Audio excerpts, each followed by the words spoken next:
উত্তরাঞ্চলের একমাত্র আন্তর্জাতিক ভেন্যু এটি। আমরা এখন অবস্থান করছি বগুড়ার শহীদ চান্দু স্টেডিয়ামে।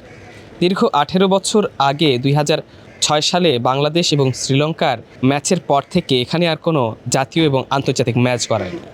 দীর্ঘ এই খরা কাটিয়ে এনসিএল টি-20 দ্বিতীয় আসরের মাধ্যমে আবারও খেলা শুরু হওয়ার কথা ছিল। তবে সকাল থেকে বৃষ্টিপাতের কারণে এই ম্যাচটিতেও এখন অনিশ্চয়তা দেখা দিয়েছে।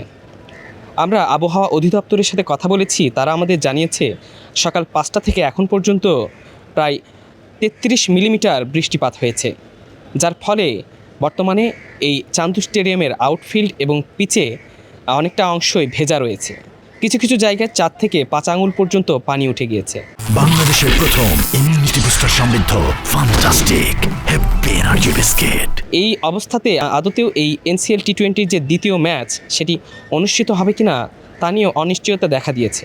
আমরা বিসিবির কর্মকর্তাদের সাথে কথা বলেছি, তারা আমাদেরকে অনানুষ্ঠানিকভাবে যেটি জানিয়েছেন যে এই অবস্থা যদি চলমান থাকে তাহলে এই মাঠে খেলা গড়ানোর সম্ভাবনা খুবই কম। দুপুর 2:30টার দিকে আম্পায়াররা এই মাঠটি পর্যবেক্ষণ করবেন এবং আনুষ্ঠানিক ঘোষণা দেবেন যে আদতেও এই মাঠে খেলা গড়াবে কিনা।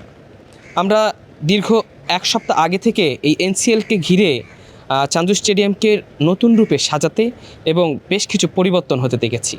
এই এনসিএলের মাধ্যমেই বগুড়াবাসীর একটাই প্রত্যাশা, সেটি হচ্ছে আন্তর্জাতিক ম্যাচ। দীর্ঘ খরা কাটিয়ে 18 বছর পর আবারও এই বঞ্চিত মাঠটি যেন আন্তর্জাতিক ভেন্যু হিসেবে স্বীকৃতি পায়, সেটি বগুড়াবাসীর দাবি।